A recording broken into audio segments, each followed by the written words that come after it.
There is no stage, it's just a table. I'm bearing.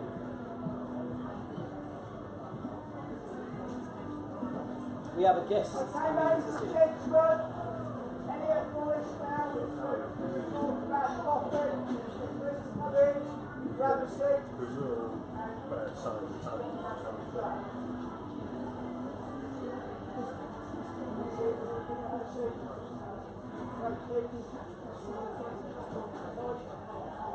I think this is probably it.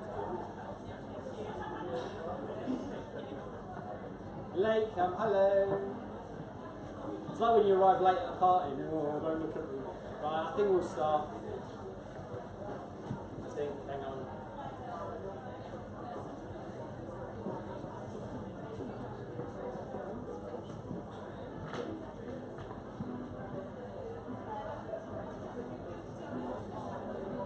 I don't know whether to start because he wants to do the camera thing. Can I start? Can we start? Hello? Hello? Right, I'm Elliot. I run various coffee companies, one of which is there, right in front of you, which you can all come and see afterwards. Currently making noises. Am I allowed to start? Can I start? Is this on? Hey everybody. So we primarily have been trained in the industry for quite a long time. Myself and Alex, who is currently making coffee out there, I've got about 18 years experience within the industry, so quite a long time we've been doing this. We have a shop in Buckingham, which is not too far from here, but our main work and what we mainly do is events. So anything from this to music festivals, to art affairs, anything that's effectively people in a field, we can be there and we can sell coffee at. The reason we got into this is that we got into coffee for the simple reason that we were enthused and understood the way that what we now call the specialty coffee has branched away from mainstream coffee. So I'm going to start talking about some stuff that some of you may or may not understand, so we'll make this as easy as possible. Firstly, show of hands. Does anybody not like coffee? Okay, tea, hot chocolate, cup of tea. Nothing wrong with that, all tea is all good. And you all consume coffee then. Now we have to be honest. Any of you drink on a regular occasion instant coffee? Okay, it's fine. I'm not going to hit you with this microphone yet. Do any of you frequent coffee shops that would be on the high street that may go by the S word, the C word, the N word? Okay, so we have a mix. Good. So today I'm going to teach you some things. I'm going to get you to understand what coffee is, why our industry is slightly different from all of those industries. And hopefully you'll go away with some knowledge and you'll be able to make a sort of informed decision about what you want when you want, at least understand the subject. Coffee is one of the most interesting food and drink subjects on the planet. It's the second most valuable commodity in the world after gold, which you may or may not have known in terms of its trade and its history. Unfortunately, the price of the coffee is going up a lot at the moment. It's skyrocketing because of our lovely decision to leave the EU and the slump of the pound. In the last 3 months, coffee has risen by 9.5% worldwide, which may not seem a huge amount to you, but it's quite a lot, and it will continue to roll. So the slight bad news is that you're going to start finding coffee going up in shops in terms of raw product and drinks. But on the good side, it does mean that obviously farmers are still in business, so supply is still going to be there. So in about 10 minutes, we have a lady coming over to see us who is in the other building from Profumo Coffee, and they're selling beans. I know nothing about this company apart from the fact they roast coffee, and I met her this morning, and I said, would you like to invade my little talk for a bit and talk about it? So she's coming over. She's a bit nervous with the public, so you have to go easy on her. And then in about 20 minutes, we're going to have a coffee. So Alex is going to make a cafetiere, and he's going to bring it over, and you all get to taste it. So that's the kind of program today. We'll have a little question and answer thing at the end, and so on and so forth, okay? Right, so what is our part of the industry? Why am I talking about specialty coffee slightly different from everything else, okay? If you look at our industry as a pyramid, which it kind of is, coffee has grown around the world to various grades and levels and quality, okay? We represent effectively the top 5 to 3% of what's available on the planet. Now, the difference is, if you're a coffee farmer in Brazil, Colombia, Guatemala, anywhere over like Sumatra or something like that, or anywhere in Africa, you can do one of two things. You can grow crop to put into commercial grade coffee, or you can grow specialty coffee. So what's the difference? I come to you in a suit from some North American company and say, right, grow anything, bang. I just want yield, I want it to be outputted at a high level, and you're going to harvest it, and you're going to sell it to me for X price, which we will agree to pay you now, and every year you're going to be able to produce a harvest and sell it. We don't really care too much what it tastes like, and we don't really care what you do to it in terms of growing it. We don't care if you use pesticides, herbicides, anything like that. You do what you like, as long as we get the yield that we want. That is what we would call commercial grade coffee. That's what goes into the commodity market. And that is what is traded in the States on their stock exchange. And that's the price of coffee goes up and down. That is what pretty much fuels the planet's obsession with caffeine from coffee. So you're going to get it in all your instant coffee, you're getting it in all your sort of mainstream, high streety stuff, you're going to get that. Okay? Does it taste good? Does it taste bad? It kind of tastes what you probably think of coffee as. That quite roasty taste, a bit caramelly, a bit sort of, to me it's burnt, but it is maybe not to you, because that's maybe all you're used to if you're drinking in those places. What we do, speciality, is where a farmer's fundamentally said, right, I'm going to take a specific varietal of coffee, a variety of coffee, and just so you know, there are more varieties of coffee cherry than there are grapes for wine. So there's quite a lot.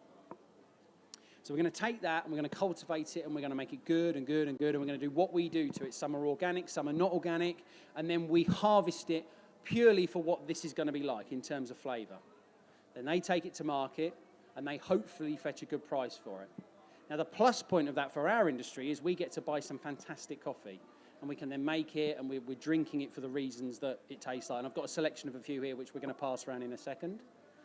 The downside for the farmer is it's quite unnerving and worrying, because if you have a bad year, if your crop for some reason gets affected by blight or weather, all these things can happen. We're going through a phase of sort of global warming where things can just happen. Then you potentially can destroy your entire livelihood in one growing season. But the rewards are worth it at the end of the day. So these guys are really good. They're our kind of coffee heroes, and that's what basically fuels our industry. We have to look after them, and we have a responsibility then to pay them good money and to look after them, because if they dry up, we're going to have a scenario where we don't have any decent coffee to sell. So there's a few examples of that here, one being the company with the lady who's going to come in a second. We'll touch on roasting coffee in a minute because she's a roaster, and we can sort of go through that with her. So there are two types of coffee, or generally two species of coffee, if you will. Coffea arabica, okay, and Coffea cannifolia robusta. Has anyone heard these things before? Yeah? Have you been here before? I recognise you. I'm sure you've got one of those faces. Okay. So, Coffea arabica comes from, well, actually, everyone thought it came from Ethiopia for a long time. Turns out it's actually from the South Sudan, what is now South Sudan. So that's where coffee comes from. Okay, that's where the first plants were ever found, and they came out from there. And it was when the white man basically went around the world, taking over, Holland took over the kind of the Asian plantations. We took it to the Caribbean, and obviously it all traded through. And it all went through the Yemen. So it all came out of Africa, up through the Yemen, and then spread across Europe to our various colonies and where we grew it in the world. So coffee is a plant that must be grown within the tropics. So in between Cancer and Capricorn, you have to grow it in there. And Arabica will grow above 1,500 metres. So you can't grow it any lower than that. It won't work. It just won't flourish. So 1,500 metres to 3,000 metres in terms of height. It likes to be grown under levels of shade, and it likes to be grown on quite awkward outcrops and sort of rocky outcrops and sort of stuff like that. So it's quite difficult to grow decent Arabica well. It's not easy to farm. So what happened in the sort of mid-1800s is that your typical Victorian botanists decided that we need to push this forward. There's becoming an insatiable need for this product. we need to grow more of it, and we need to grow it fast. So they spliced it with some other more hardy plants and created Caneforia, which is a hybridization of the original Arabica. It can be grown at sea level and anywhere up, so it's nowhere near as fussy. It can be grown on the flat, which is great if you're farming, because you ain't got to drive up cliffs. And it can be grown in the sun. Fantastic, no shade needed. And the yield of Caneforia is considerably higher than Arabica.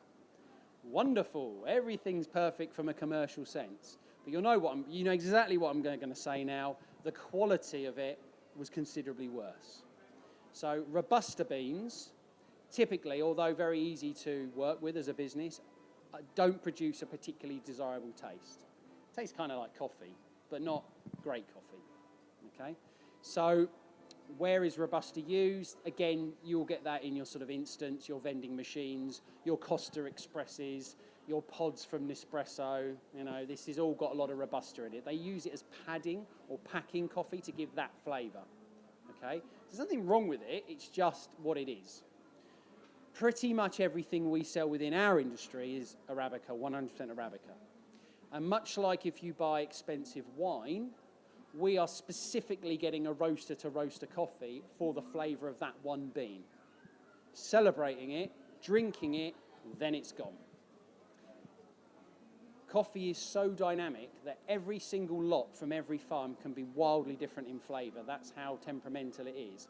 Now, if you're the chief CEO of Starbucks, okay, who wants to be my chief CEO of Starbucks? You can, she's got a cool hat on, all right? Hats always win. So you're my new chief CEO of Starbucks. Guys, we need to push a product around the world, and it has to taste the same. What are we going to do? Come on, you're the chief CEO, man. This is bite cheap. Yeah, cheap. Well, it doesn't really matter what coffee goes into it. So that's the first thing. As a CEO, business is important. We want to buy it as cheap as possible. We need output as well. We also need to create a McDonald's £1 hamburger. And what I mean by that is we're making a product that will taste exactly the same everywhere in the world. Come forth, woman. This is our guest star. Yay! This is actually good because I'm going into roasting. So, hello. Hi. This is... I'm Laura from Profumo Coffee. Don't milk it. Stand there for a second, we'll come to you. So basically, you need to create a £1 hamburger. If you go to Bangkok, San Francisco, London, Delhi, trust me, I've been to those places, it tastes the same. Because we do whatever we need to do to that product to make it taste the same. If you're working for someone like Starbucks, this is the CEO of Starbucks. Did you know that? This guy with the hat on. Amazing, isn't it? He's it. You need it to be the same. So you homogenise a taste. Uniformity. So typically, when you're roasting coffee, and this lady does roast coffee, when you're looking at what they do, they could be baking coffee for 25 to 35 minutes. What that does is creates what we would refer to in the industry as charbucks. This is their nickname, all right? So you're getting a very dark, oily, well past second crack coffee bean, but it takes away any of the good or bad nuances of that coffee. So it's all kind of tastes of the roast. But it's safe, because as you're now the CEO, that means that you can output the same product pretty much anywhere, and it will be a safety net coffee. We refer to these shops, the S, the C, and the N word, this is what we refer to them as safety net coffee. You know, if a Costa Coffee opened opposite my shop, I wouldn't worry, because the product I do is very different, and customers that come to us would be wanting something very different. But some people will just go, it's Costa Coffee, because they know what they're going to get. It's safety net coffee. Typically, the sort of stuff that we're going to be looking at in a second, and I don't know how long you roast yours for, but 2 to 3 minutes within the roasting, it's quite lightly roasted. Wow, that's a massive difference. 2 to 3 minutes to sort of half an hour, you know, is huge. The reason we're doing that is because we want it to be roasted for that specific coffee. We want to get the best out of it. So we just want to take it to a point where it's going to work as something to brew. We don't want to kill it. We don't want it to be too roasty. We want to taste what, you know, we were just talking about. Let's taste that coffee. So you're not going to buy our coffee then as the CEO of Starbucks, no? It's not going to work for you as a well, we just lost a client, man. Can think how much coffee you could have sold at Starbucks. So, some examples of a few roasters here. This is really good coffee. It's so light, it's empty. Amazing, isn't it? So these are some of the companies that we use. This is Extract Coffee from Bristol, okay, and this is their new organic espresso. The one we're running on the machines today is James Gourmet Coffee, and this Formula 6 is his seasonal espresso, which at the moment is Brazil, Guatemala, and 2 Ethiopians. I'm going to bring this around in a second while this lady's talking, and you can all have a sniff. This is one of his decafs, which we're going to come to a little section on decaf in a minute, but that's really nice. This is a Sidamo region benzo decaf. These are all random words like, what are you talking about? From my own kitchen, a new company I'm working with, Outpost Coffee from Nottingham. This is a very nice Kayon Mountain coffee from Ethiopia. This is super floral and super light and super almost tea-like. And then this strange packet of coffee, which I have no idea what it is. Is this fungi? Is this fungi? Yeah, okay. I'm going to let this lady talk about it in a second. This is what these guys roast. Now, we're going to try a cafetiere in a minute. And if any of you, do you all own a cafetiere? French press, squidgy, push-down pot man thing? Anyone not? Oh, okay, we ain't going to see many here. Okay, this lady sells them. She's also got a lot of coffee you can buy from her. I'm not selling coffee today, only drink. So if you are interested in good coffee, you can go with her at the end, like the Piper. She will sell you things. Would you like to tell these lovely people about your company while I go and stick coffee bags in their faces? Okay, fine. Yeah. Hi, I'm Laura. I'm one of the directors of Profumo Coffee Co. The partner Steve and myself started the business a couple of years ago. Both avid lovers of coffee, and having roasting sort of for personal use for a few years, we realised that actually something that we'd quite like to do as a profession. We absolutely love the industry. There is so much variety of coffee out there, and it is very much according to taste, so everybody's different. It's not just about taste as well. The coffee itself, it's about how you roast it. So, we could roast one coffee, as I said, for 10 minutes at a certain temperature, and this coffee will come out perfect. If we roast something different, it could taste absolutely awful. It's very much a trial and error industry. It takes a long time to get the product correct. And particularly for us, if you've got high standards, we are trying very much to perfect what we do. So we are very reliant on our customers giving us feedback, telling us what's right with coffee, what's wrong, what they like, what they dislike, new products, what people like, how dark they like it. This is something that obviously when we do sell our coffee, it's what we do say to our customers. All feedback is vital. We currently sell at the moment, very popular is our Colombian. It's a general coffee. It's medium to dark. It's nice as black, but it's just enough to cut through the milk if you are having a cappuccino coffee. We do supply local. We're here at events such as this, farmers markets. You'll find us in local delis and small cafes. The one thing we don't want to do is going into supermarkets. We think that we would have to change the way that we would work. As you say, we'd have to standardise the coffee, and we don't think that's what coffee roasting is about. It's about getting the most out of the coffee that you have. And that's something that, we want to stay independent. We want to be able to be as creative as we possibly can with the coffee that we have. Hopefully, we'll continue. Hopefully I know I can see a couple of customers. Hopefully you enjoy your coffee.